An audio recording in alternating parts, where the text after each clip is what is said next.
Most people don't know what's actually going in their soft plastics. We call these rubber worms or soft plastic worms, but we don't really talk about what actually goes into a soft plastic. So I want to break it down.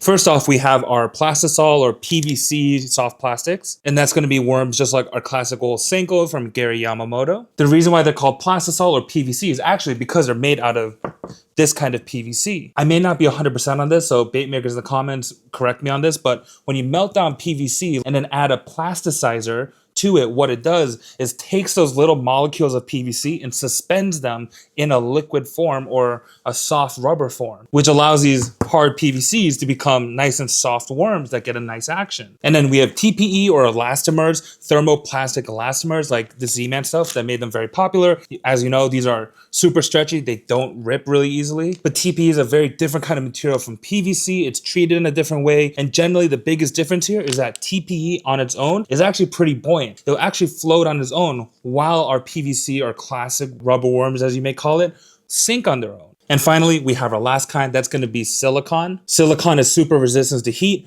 You see it a lot in swim baits like this one from West Coast Baits or like my guys at Boston Anglers. And generally with the silicone being so tough, it lends itself really nicely to soft plastics swim baits like this. But you might be asking, I'm forgetting about the salt. When it comes to PVC or elastomer soft plastics, you hear a lot of people talk about salt. And what does salt do for our soft plastics? One of the most important things salt does is makes our soft plastics heavier.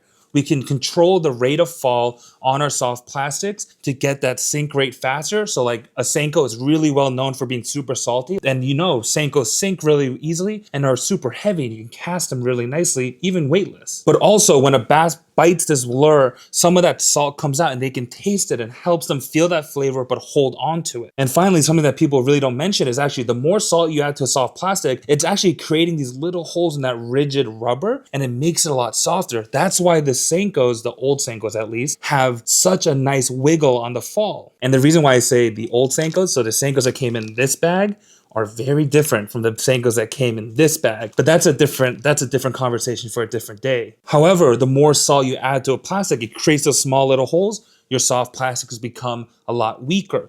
As you know, a Senko, after like 2 or 3 catches, they fall apart. So generally when it comes to making these soft plastics, it's finding that nice balance of durability to soft flexibility. But of course, when it comes to different kinds of soft plastics, there's always a time and place for every kind. Not one is better than the other. And hopefully with this information, you can understand your soft plastics better and make better choices. So what are you waiting for? Get out there.